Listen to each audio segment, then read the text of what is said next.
It's great to have you here. The details now. 6 lives, farm produce and many homes in the northeast region have been lost to floods caused by spillage from the Bagri Dam and heavy rains. Unfortunately, the devastation has spread to neighboring Upper East region. Correspondent Albert Sorry reports of acres of farmland submerged in water with many roads flooded after nearly a week of torrential rains coupled with the spillage of the Bagri Dam in Burkina Faso. The National Disaster Management Organization is still trying to ascertain the full extent of damage, but dozens of farmers say they have lost this year's harvest. Albert Sorry joins us. Hello, Albert. So we know, for example, in the northeast region, the residents complain of, some of them complain of not receiving an alert, and that's why they've been affected by the floods. Is the story the same in the Upper East region? No, Bernice. In fact, here in the Upper East region, NADMO actually started preparing in anticipation of these floods over 2 weeks ago. They held this training program at the Via Dam in the Bongo district, where they were teaching their staff how to rescue people who may be drowning, how to pump water out of flooded homes and all of that. So in the Upper East region, the preparation for this had actually been going on for some time. The challenge is that the people in the low-lying areas, didn't have anywhere to go. And with those who have farms around the White Volta Lake, they didn't have much of a choice. They actually went there to cultivate this year in the hope that we don't have floods. And time again, the issue has always been that they keep telling the farmers that chances are, if you cultivate your crops along the White Volta, if there are floods, you are likely to lose the farm. But the farmers keep going back there because they don't have anywhere to go. And so, like I said, it's always about counting on their luck. And this time, they haven't been lucky. Around the Pualugo area, most of the farms there are completely submerged. In fact, what I'm learning is that the water has gone into the factory. I'm on the way to that place to see the extent of you mean the tomato damage. Factory, the Pualugo tomato factory? Exactly, yes, the tomato factory. I've spoken to the caretaker of the place this morning, and he says that there is water in the compound of the factory. And now this factory is very close to the road, which is actually very far from the low-lying areas surrounding the White Volta Lake. So if water gets into the factory, you can only imagine the extent of damage that has been caused to the farms around that area. Albert, so tell us what the way forward is. What's NADMO saying? Are they planning to evacuate residents? Well, NADMO in the Upper East region is currently compiling, information from all the districts. I've spoken to the director, the regional director, Jerry Asamani, this morning, and he says that he's getting information from all the parts of the Upper East region where the floods have been serious. In fact, they've distributed some relief to the worst affected so far, and they are waiting for more reliefs from Accra. So that's what NADMO is doing. Jerry had agreed to speak with us. Hopefully he can give us more information. What he said was that new information keeps coming. So far, we haven't heard of any loss of a life in the Upper East region yet. What we know is that many people have lost their property, and the farmlands are the worst affected. We also have a number of roads, specifically in the Boku areas, which have been flooded. As at yesterday, it was very difficult for people to use portions of the Bolga-Boku road. It's also been raining, actually, in most parts of the region this morning again.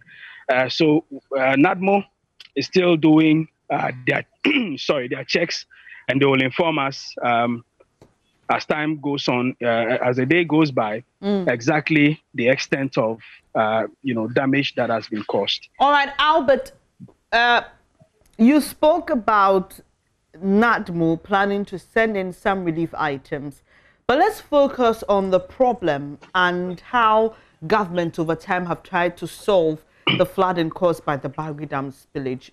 Sometime last year, there was a meeting between Ghanaian authorities and their Burkinabe counterparts.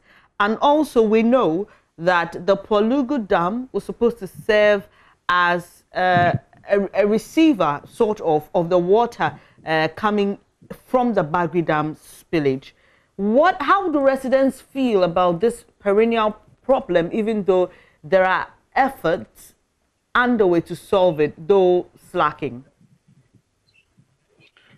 Dennis, the short cutting for the Pwalugu multipurpose dam took place in November of last year.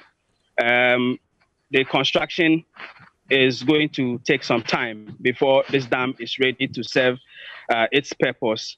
Now, over time, what the farmers around these areas have always complained about is the fact that government needs to convince the Burkinabe authorities to see how they can spill the dam bit by bit and not wait till it gets to its maximum capacity before they spill the water. This year, that negotiation actually went on, and the Burkinabe authorities communicated that they were going to start spilling the dam little by little. What has actually worsened the situation is the torrential rains we've had in the last 1 week. So the Bagri Dam spillage alone couldn't have caused all this damage. The problem is that we've had rains, further compound the situation. And so there is very little, because this is a natural disaster. Until the dam is completed, chances are, if the rains continue to come like this every year, this flooding situation is not going to stop anytime soon. Thank you very much. Albert Sor is a man in the Upper East region, bringing us updates on the flooding situation there. Let's stay on the floods for some time. The Municipal Chief Executive of the West Mamprisi Assembly, Aremeyaw Somo, has been touring affected communities, and he joins us live with more. Good morning, sir. Thank you for joining us. So what have you observed during your tour this morning? Thank you so much for the opportunity. Indeed, it has not been easy for us this year. This year flooding is a different one. We have done all that we could in our ability as municipality to avert the situation. But unfortunately, it is more natural than artificial. We have done our part. Looking at the people, I have seen my people be in a devastated situations across the municipality, and I'm so much worried I cannot sleep with that. So when you say it is different, what exactly do you mean, this flooding? Yes, we have had experience of the Bagri Dam spillage. Fortunately or unfortunately, our municipality is just having the biggest land closer to the Pwalugu Dam, where the spillage always affected. So over the years, we have put measures to make sure the spillage does not affect the activities of our people and our farming activities. This year, we did a lot of education, trying to put measures in place to make sure that the spillage does not affect us. But unfortunately, the spillage came with heavy rains, and the rains has been this time around very disastrous. Continuously, we had rains for over a week. Continuously, coupled with the fact that the spillage also came higher this time round, it has made things very difficult to control. It has affected our lives. It has affected the situation. Even our electrical situation has also worsened off, because we have been having continuous lights out in the municipality. These are all caused by the natural disaster that we are experiencing now in the municipality. But have you received any information from the Meteo service with regards to the rains? Yes, we have. We only have the information of having the fact, knowing the fact that we may experience a rain today or tomorrow. But the magnitude of the rain is not communicated to us.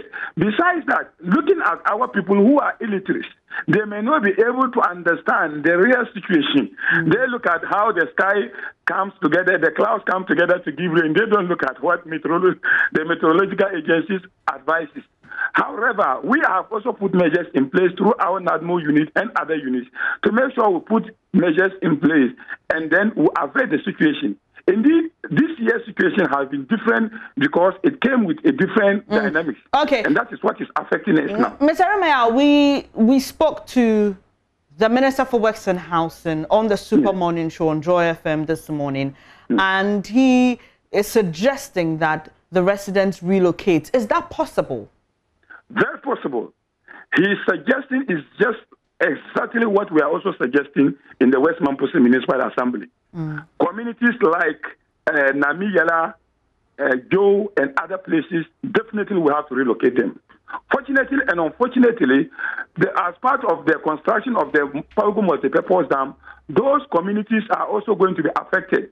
So it has come at the right time. We'll be looking at how best we can communicate with the contractors. Then assembly and contractors can come together and make sure we relocate them to safer places. We can't continue to be suffering this way. So in the short term, we don't know when the rains will end, and we need to protect lives and property. So where will you relocate them to, and who is going to bear the cost of that? Yesterday when I visited one of the communities, Passington, for instance, we started the program. Even as we speak today, I have sent some people there to go and do something that we call the listing of houses that we're supposed to relocate. So within the shorter period, that is what we are going to do. Make sure that we bring people who are at the flood-prone areas outside that zone to make sure that they are at least a bit comfortable. Whilst we look at the long-term solution to make sure that those issues does not occur again. Mr. Remaya, I just want to find out, is there available accommodation now? If not, how would that be provided, and who will bear the cost? And that is why we need the support of philanthropists and government. For now, Assembly, we will not have the resources to get accommodation for the flood-prone victims. What we'll only do is that we'll have to talk to the other community members whom they are living with, which houses are not part of the affected areas, so that they can support to accommodate them for now. Whilst we look at some measures, we put in measures to see how best we can get accommodation, that is permanent accommodation for those people to move in. That is exactly what we are doing now. All right, thank you very much for your time this morning. Iremea Osomolaki is MCE for the West Mamprusi Assembly, and we've been talking about flooding in that part of the country. We know that 6 persons have lost their lives so far, including a 3-year-old, and so this is quite a serious matter. But the Palugu multipurpose dam is expected to address this havoc caused by the spillage of the Bagri Dam annually. Work was scheduled to begin on the facility in April this year. Not much has been done so far by the Volta River Authority, which is spearheading the construction. When completed, the dam is expected to store water for hydropower, for downstream irrigation, and for flood protection for people living in the White Volta Basin. And that's according to the Finance Committee. Following the devastating effect of this year's spillage, project engineers have been on site to ascertain the state of construction. Public Relations Officer in charge of the project, David Pra, joins us live on the phone. Thank you very much for your time, Mr. Pra. Before we talk about the progress of work, you've been touring the site. What have you found? Yeah, first of all, let me express my appreciation to your team for the wonderful invitation to comment on the Palugu multipurpose dam project. As you described it earlier, this is a very important project for the country, Ghana. It's 3 key projects that have been put together as one. As you stated, the first component of the project is the hydropower project, which is going to give us 60 megawatts of electricity. And then we have the solar component, which is going to give us 50 megawatts of electricity. So for the first time, we're going to have a hybrid power generation system that's going to put together the hydro and then the solar together to give us 110 megawatts. All right, Mr. Pra. Very important. So that's it. And then, as you said, the third component is the irrigation. That's going to help us fully completed. It's going to help us to irrigate 24,000 hectares square of farmland. So it's very important project. Currently, as you are asking, the contractors of the project and the implementers of the project, Water River Authority, are on the site and are working very, very assiduously to ensure that the project progresses smoothly. All right, Mr. Pra, sorry, I have to cut in. Let's speak in context of the floods, because the residents, their lives are at stake now, and we believe, or as we've been made to believe, this dam will help in containing the water that will be spilled from the Bagri Dam, and so you won't have it destroying people's lives and property. How soon will the project be completed? Can we tell? Yeah. Thank you very much. I think you've stated it clearly. There are two key factors that we need to consider. First and foremost, you look at the spilling from Bagri. That I'm told, if you look at the figures we have from our engineers, on Sunday it spilled almost 1,700 cubic meters, and then just yesterday 1,300 cubic meters. So the volume of water that is coming is so high. And then the white and then the red water basins themselves are flood-prone areas. And then it has also rained in our part of the country. So this has combined to give us the large volume of flooding that we are experiencing. So you are right. Currently, the flooding is so high. And that is why the construction of this dam is very critical. The Pwalugu multi-purpose dam, very, very critical. 350 kilometer square reservoir that is going to be created as a result of the construction of the dam. Mr. Pra, it's large enough to contain the at least if not to solve it, to minimize the flooding. Do we know when this dam will be completed, sir? We have 50 months, or let's say 4-year construction period. Did you say 4 years? Yes, 4 years. But it doesn't mean that it's going to take 4 years for us to prevent or minimize the flooding. No. Okay. When within a matter of a year, when there are phases of the construction. The first phase that we are doing is the pre-construction of the actual dam phase. That is where the surveyors are demarcating the dam boundary. Sorry, Mr. Pra, we are running out of time here. If I understand you well, you're saying that within a year of construction per your plan, the Pwalugu Dam will be able to collect the water. We'll be able to collect some amount of water. Quickly, let me. What is going to happen is that we are going to divert the water course through the construction of the dam, so that the water course will be diverted, and then to pave way for the actual construction of the dam. And by so doing, water course will be moved from the current flood human settlement to an area that may not necessarily have maximum or large settlement of human and property. And therefore, the fatalities and the casualties will be minimized in a year's time in the construction period. All right. Thank you very much for your time this morning. David Pra is PRO of the Pwalugu Multipurpose Dam Project, and we've been talking about how they can expedite work to save lives in the midst of this annual Bagri Dam spillage. Create 1 million jobs, undertake massive $10 billion infrastructure development for the next 5 years, bring public sector debt to a low, abolish law banning the importation of salvage cars, as well as legalizing operations of motorcycle for commercial purposes. These are among loads of promises captured in the NDC's Election 2020 manifesto.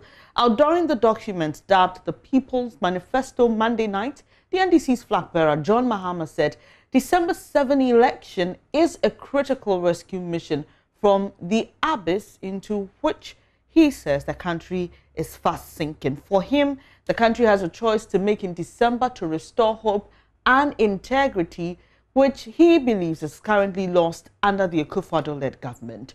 On News Desk today, we want to focus on the free initiatives announced by the party.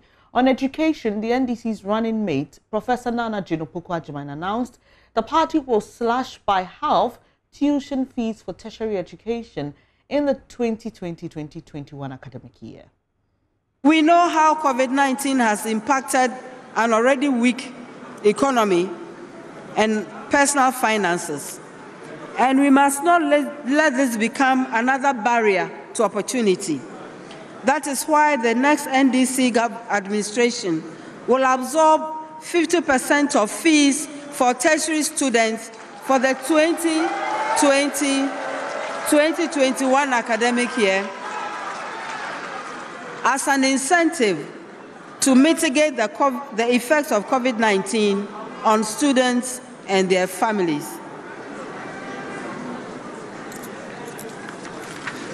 As a long-term investment in financial access beyond the recovery, we intend to increase the student loan amounts to be commensurate with prevailing educational costs.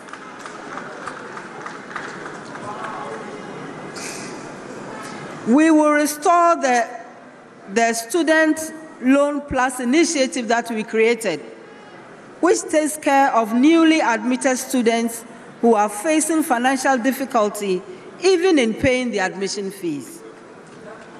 These loan repayments will only begin when beneficiaries gain employment after school.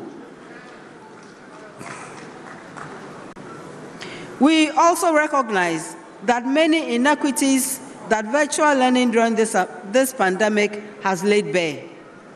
So we will provide free laptops to tertiary students to facilitate participation in online classes.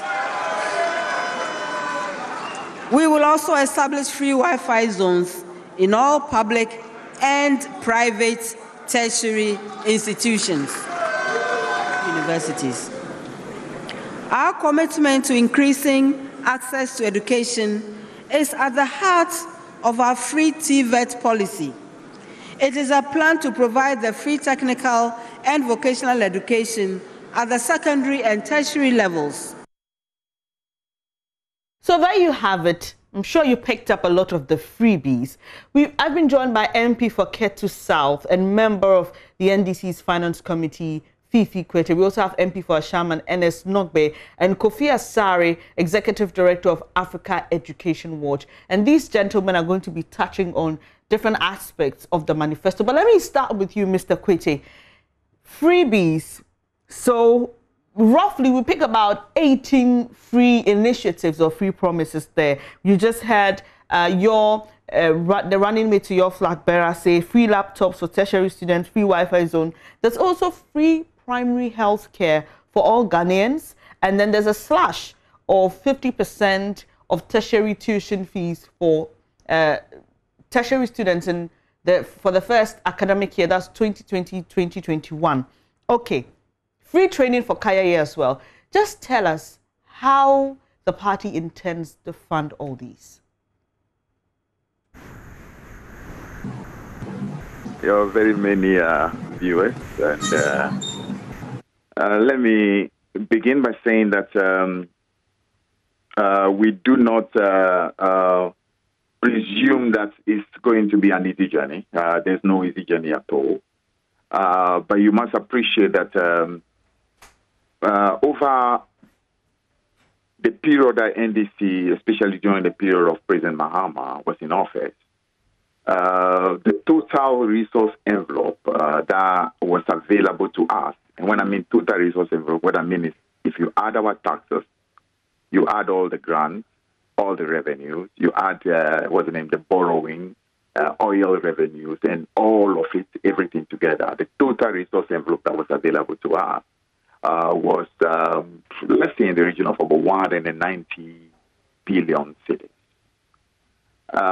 And with that relatively small quantum of money, we've been able to provide for this country, such monumental development that to date, our friends, even though they've had access to about twice of that amount, have not been able to replicate.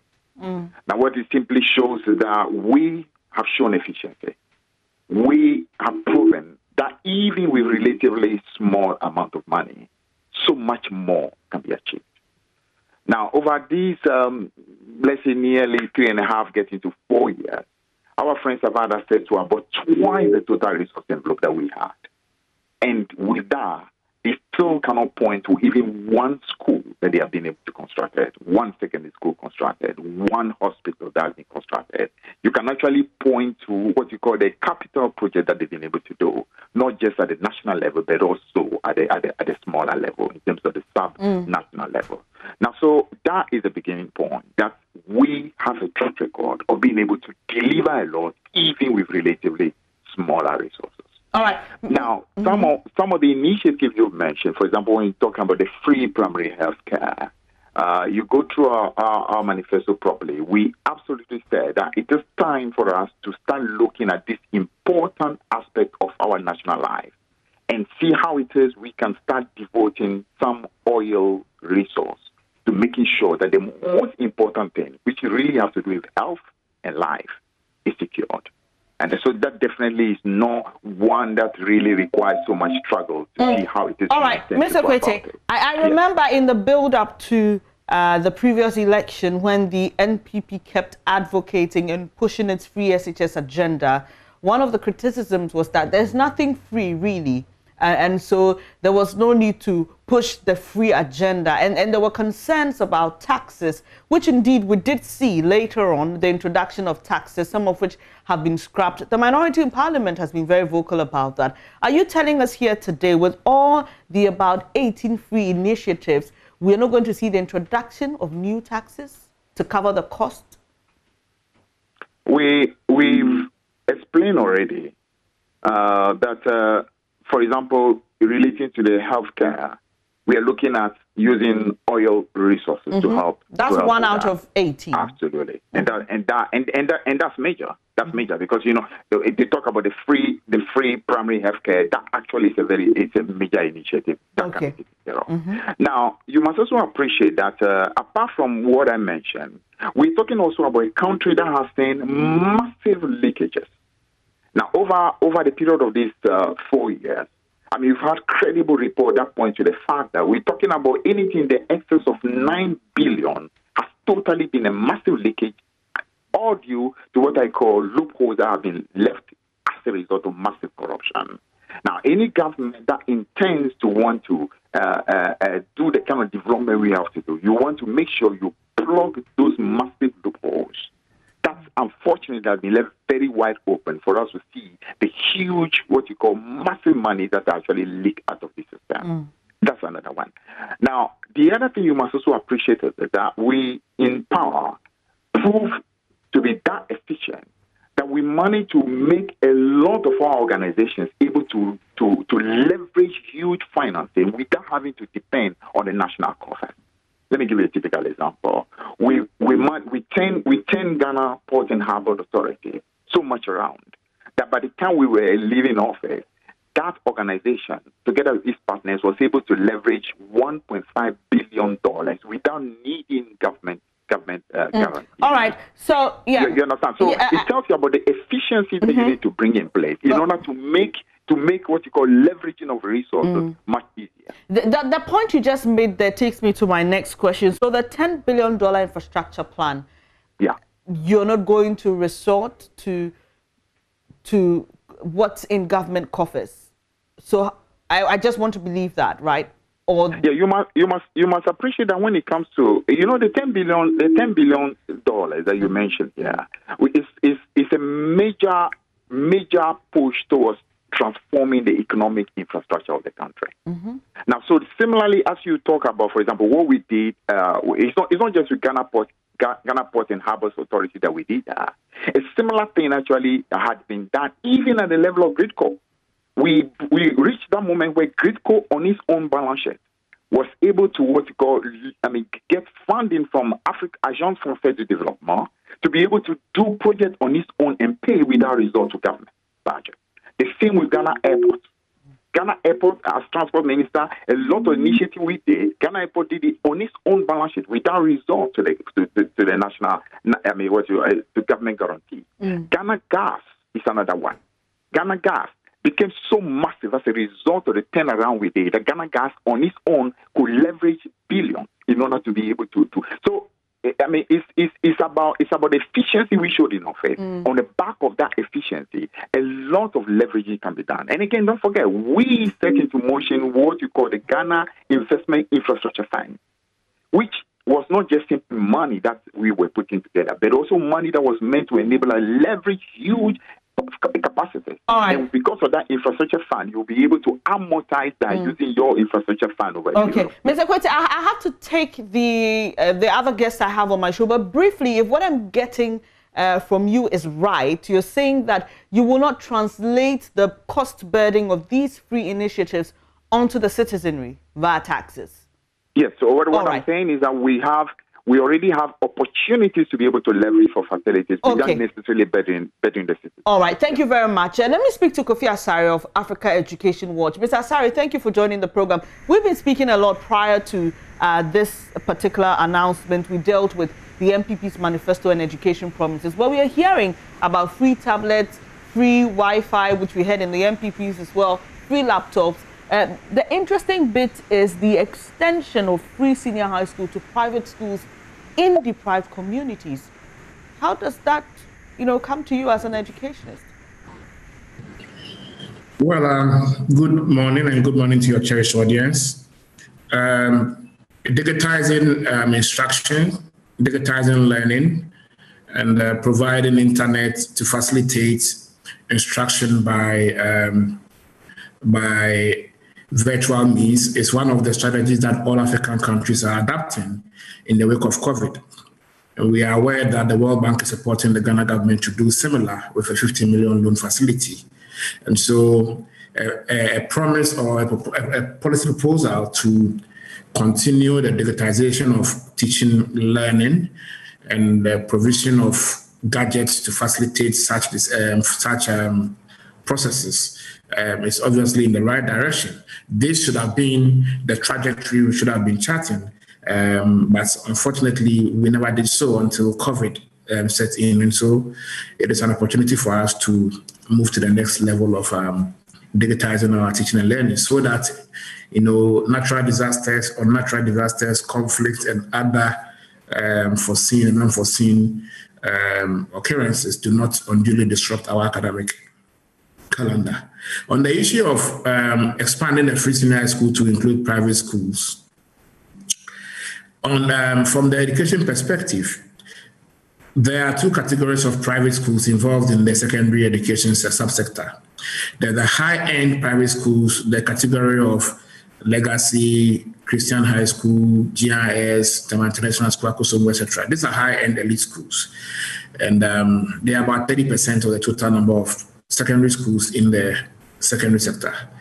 But majority of the secondary schools in the private sector are actually low-cost, moderate secondary schools, patronized by mainly students from rural districts who are unable to secure placement into the schools of their choice through the computer, and so they prefer to pay and then attend the school. And so a school like Action, Preset, Ideal College, these are moderate senior high schools that are attended by moderate students from moderate income families. And so extending free senior high school to include such students should not be out of context. It is actually a good initiative. We've had that discussion initially with the Ministry of Education when they were considering the rollout of the free senior high school. But the ministry raised some seemingly constitutional challenges because the private schools were looking at government financing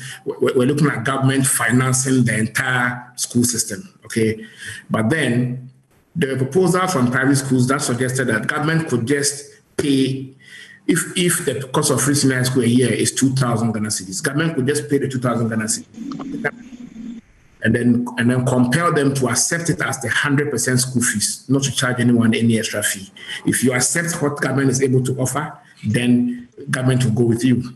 But there wasn't consensus on this proposal between the private and the public sector. And so bringing it on board would enhance access to secondary education in line with the education strategy plan and also in line with government's march towards the sustainable development goals for. The NDC on education exciting? Yeah.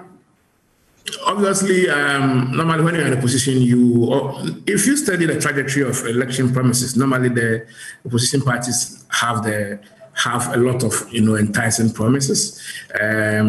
Making education free for the disabled. This is in Section 18 of the Persons with Disability Law, Act 715. It was passed over 10 years ago, hasn't seen full implementation. Disabled students should not pay fees as a matter of law. And so having policy proposals that seek to operationalize such legal provisions that have been lying still for all this while is good. However, there are some aspects of the promises which obviously are not workable in the sense that we are against the withdrawal of licensure. We supported the NDC when they introduced licensure in 2016, and because it will enhance the professionalism of the teaching of teachers, and so far it has done well. The pass rate for licensure now is about 78%. And so any policy to withdraw licensure and produce teachers en masse from the faculty level obviously will not be in the interest of the professionalization of the teaching profession. So some of the proposals may not find expression in what we feel to be the felt needs and then also the critical demands of our educational system, especially in the area of efficiency and then management efficiency and then spending efficiency. I really appreciate your time this morning. Kofi Asare is Executive Director of Africa Education Watch, and we've been focusing on the NDC's promises in the education sector. But let me pick MP for Ashaiman, Mr. Ernest Nogbe's take on the promises made by his party. So if all these freebies materialize, chances are that a lot of your constituents will benefit greatly, looking at how your constituency is made up. Tell us how you feel about this as you seek another opportunity to represent your people. Well, thank you very much, and then good morning to your listeners. The People's Manifesto, to a large extent, is a manifesto to alleviate the suffering of many Ghanaians, invest in the people, and also build a solid infrastructure for the country. And also, I believe that the people of Ashaiman has featured prominently in this manifesto. When you look at the legalization of the Okada business, it's something that has been bothering me as a member of parliament in the constituency.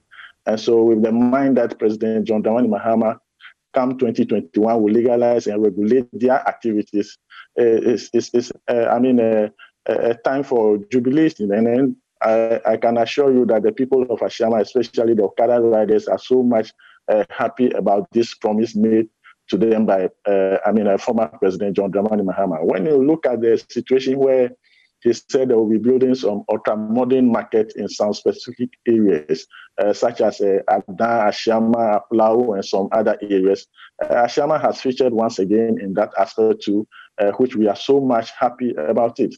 Again, former President Mahama made a promise to the people of Ashaiman that he was going to, upgrade Ashaiman Municipal Assembly into metropolis, and that can tell you that we are bringing a lot of development into the Ashaiman community.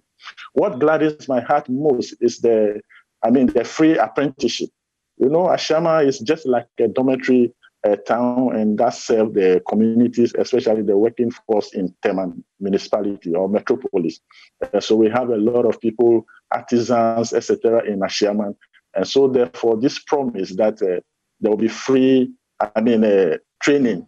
After training, we give you NVTI, some of which we have to establish them. Those who want to go into welding, plumbing, electricals, etc., we have to establish most of these people.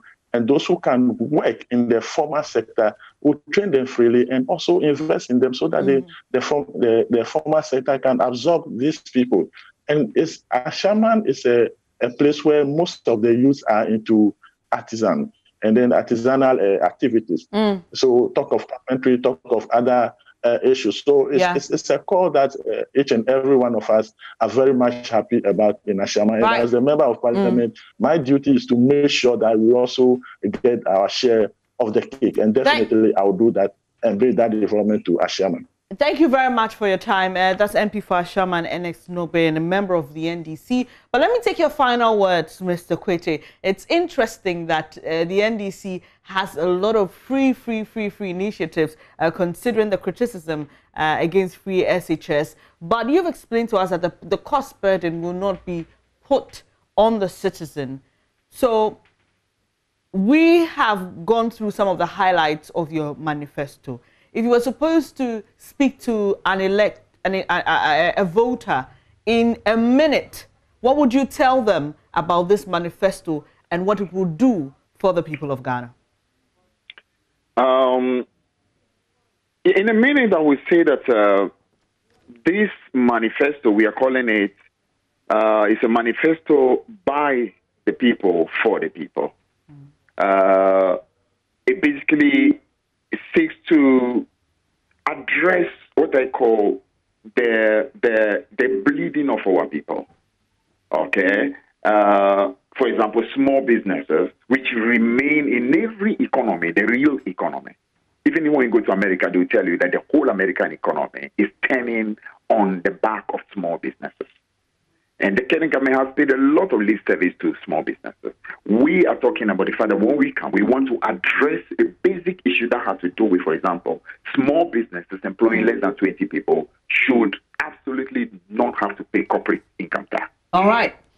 That, for instance, is a major thing because on that, you are creating opportunity for them to grow, to expand, to generate money, pay more taxes, employ more people, and the whole economy expands. So these are real initiatives that really can bring about huge transformation. Our 1 minute is up. Thank you very much for your time this morning. I really appreciate it. You heard the Fifi Kwete. He's a member of the NDC's Finance Committee on the manifesto. You're watching News Desk with me, Benes Abubedulan. So let's take you now live to a press conference by a group of civil society organizations on the Ejapa deal.